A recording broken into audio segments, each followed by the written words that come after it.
Olá, pessoal, tudo bem? Meu nome é Cristiane, eu sou professora de Geografia e na aula de hoje nós vamos falar sobre as empresas transnacionais. E o que é uma empresa transnacional? É aquela que extrapola o seu país de origem para abrir filiais em outros locais do mundo.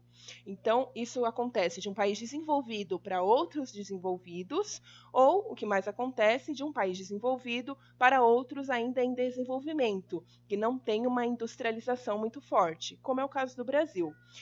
E quando que começou esse processo, né, de uma empresa começar a criar filiais em outros locais do mundo? Começou após a Segunda Guerra Mundial. Vamos lembrar que após essa guerra, duas nações, né, saíram aí vitoriosas, os Estados Unidos e a União Soviética, os Estados Unidos defendendo o capitalismo, a União Soviética defendendo o socialismo, e os Estados Unidos passou a fornecer empréstimos para esses países poderem se reerguer e se reestruturar, que eles estavam devastados, né, principalmente a Europa. Então eles começaram a criar filiais, né, de empresas norte-americanas nesses países europeus. Por quê? Porque lá estava a mão de obra, a matéria-prima, então já estava ali numa mais próximo e mais fácil para fornecer esses produtos e os serviços. E a partir daí, né, esse processo de criar outras filiais, né, em outro mundo começou a crescer. E o que é, vamos distinguir, né, o que é matriz e filial. Matriz, ou também chamado de sede, que estou colocando aqui nesse esquema, é aquela empresa que é criada naquele país. Então, tem um país de origem, né, que criou uma empresa, então aquela é conhecida como a matriz ou sede. E as filiais são as outras empresas que ela cria, né, outras partes da empresa dela, em outros países. Pode ser também, ela pode ter filiais no mesmo território. Então, dentro do seu país, ela pode ter outras filiais em outras cidades, outros estados. Mas como a gente está falando de transnacional, então a matriz, a sede, né, vai ser aquela que está no país de origem, né, em países desenvolvidos, né, em geral, na sua maioria, e as filiais são aquelas empresas que ela estabelece nos outros países. Vamos dar um exemplo aqui, eu trouxe a empresa Google. A empresa Google, a matriz dela, a sede dela, está na Califórnia, nos Estados Unidos, lá no Vale do Silício. E aqui em São Paulo, nós temos uma filial da Google que fica ali na Avenida Brigadeiro Faria Lima. E a Google tem em outros locais também, Belo Horizonte, Buenos Aires, Bogotá, Cidade do México, então está espalhado pelo mundo todo, suas filiais. Mas o comando, né, todas as decisões são tomadas aqui na matriz e aí se dissemina pelas suas filiais ao redor do mundo. Bom, então todas as decisões, toda a organização da empresa fica na sede, na matriz. E aí as filiais, né, apenas elas vão adaptando, né, as suas realidades ali locais, aos seus países, mas elas têm que obedecer à matriz. Outro exemplo aqui que eu trouxe são as redes de fast food, que a maioria são de empresas estrangeiras. Então, eu trouxe alguns exemplos, né, Burger King, KFC, McDonald's. Aí aqui é a McDonald's aqui no Japão, né, e a brasileira. E aí a gente entra também no processo do consumo, né, do incentivo ao consumo e da cultura, porque essas filiais elas acabam mudando, né, ou ali se mesclando a cultura local. Então, por exemplo, né, vocês viram que o McDonald's recentemente não, né, faz um tempinho já, ela mudou, né, ao invés de manter ali o McDonald's original, né, em inglês, ela mudou para Mac, né, que é uma forma de tentar se aproximar do público brasileiro. Então, eles lançaram, né, essa propaganda, né, esse marketing, para tentar se aproximar do público brasileiro, né, para tentar falar que ele faz parte ali da nossa cultura, né, então por isso deve ter um nome, né, local. Então esse consumo, né, essa vinda das transnacionais para outros países, ela acaba modificando nossos hábitos alimentares, nosso modo de vestir. Então a moda passa a ser um processo mundial. Então todos os jovens do mundo tendem a usar tênis da Adidas, tênis da Nike, boné de grandes marcas, de times de futebol, times de basquete. E o nosso consumo também. Então, nós conhecemos e bebemos Coca-Cola, nós vamos no Habib's, no McDonald's, no Subway, os produtos, né, os eletrônicos que a gente tem na nossa casa, os celulares, Então, são todos produtos estrangeiros e que o mundo inteiro conhece e os jovens, né, em geral, utilizam e querem. Deixa eu beber uma água, gente, porque ó, eu vou falando, eu vou ficando sem voz. Quais são as vantagens das transnacionais para os países em desenvolvimento? Então, eu estou falando das vantagens para os países que recebem essa filial. Eu não estou falando das vantagens da empresa origem, né, da matriz da sede. Estou falando não, quais as vantagens para o país que recebe essa transnacional. Transferência de tecnologia, o que é isso?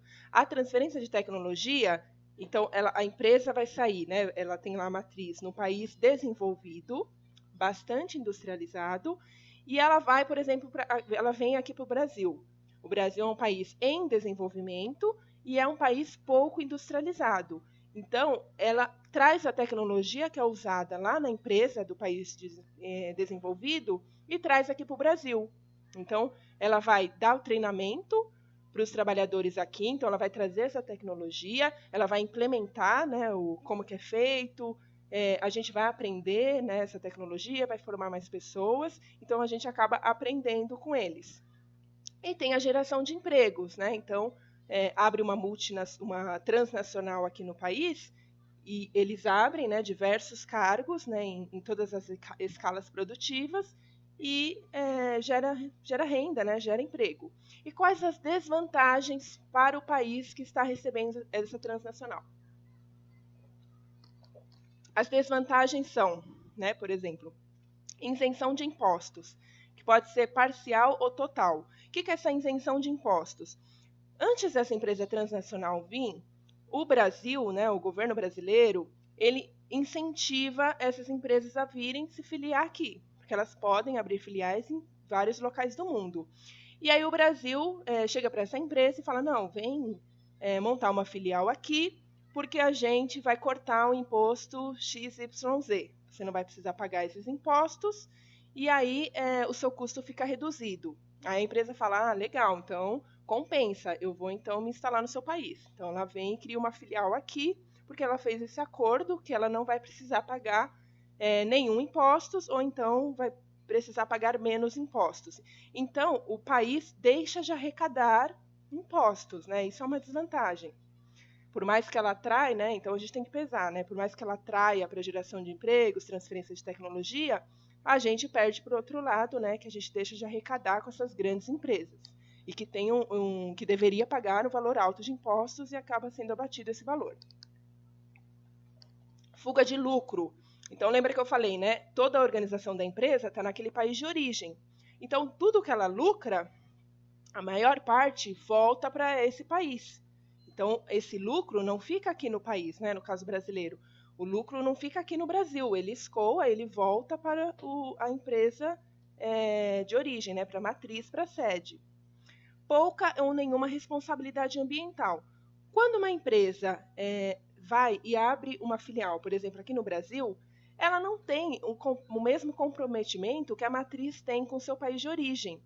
Então, ela vai utilizar matéria-prima, ela vai pagar poucos salários, né, para os funcionários, porque nós temos mão de obra, né, mais barata em comparação com esse país envolvido. E na questão ambiental, ela não vai ter uma preocupação tão forte, porque as nossas leis, em geral, são menos rigorosas do que em países desenvolvidos. Então, ela vai tentar... Não, isso eu não estou falando de todas as empresas, mas geralmente como as nossas leis são menos rigorosas, então ela vai poder tentar jogar ali dejetos nos rios, ela não vai ter tanta preocupação de reciclagem, como acontece em países desenvolvidos. Então, o comprometimento dela com a proteção ao meio ambiente daquele local fica reduzido. E o que atrai essas transnacionais para esses países, né? Por que elas abrem essas filiais? Mão de obra barata, isenção de impostos, né, que a gente falou, matéria-prima barata e um aumento, né, dos consumidores. Então, ela vai se instalar no país, então mão de obra barata, ela vai pagar menos para os trabalhadores, porque os nossos trabalhadores têm uma mão de obra mais barata do que comparada com países desenvolvidos. Isenção de impostos, né? Então, aquilo que eu falei, ela vai negociar, pagar menos impostos. matéria-prima barata, ela vai conseguir a matéria-prima, né, tudo aquilo que eu preciso para produzir alguma coisa. Então, eu preciso de madeira para produzir mesa, eu preciso de, sei lá, de celulose para produzir folha sulfite. Então, essa matéria-prima que ela vai pegar aqui, comprar aqui no Brasil, então vai ser por um preço menor, né? Ela vai conseguir um preço menor, mais barato, para produzir a sua mercadoria. E aqui mesmo ela vai conseguir vender o seu produto. Então, os consumidores, né, a cartela de clientes dessa empresa vai aumentar. O que é a globalização da produção? Esse processo de transnacional, ela só é possível graças à globalização. A globalização é essa cadeia, essa conexão global que nós temos atualmente, que aconteceu devido ao aumento da tecnologia. Então, a tecnologia da informação, né, principalmente com os computadores, com a internet, passou a criar uma rede ou várias redes de comunicação entre as empresas, entre as pessoas, entre capital. E a globalização permite que um produto ele passe por outros países. Então, por exemplo, né, eu trouxe aqui o exemplo do carro e do avião. Então, a roda é criada em um país, é fabricada em um país. A porta já é fabricada em outro país. O banco do carro em outro país. Então, cada peça do carro é fabricada em um país e depois ela é montada. Todas essas peças, né, vêm importada, né? E aí a outra empresa apenas monta e vende esse carro. A mesma coisa com o avião. Cada parte ali é fabricada num país e depois a montadora apenas junta essas peças. Então aqui tem um exemplo, né? Então cada parte aqui foi fabricada em um país, tanto do carro quanto do avião, e depois a montadora vai apenas juntar essas peças. Então isso chama-se globalização da produção. A produção ela não é feita em apenas um local, mas ela é dividida em várias etapas por vários países do mundo.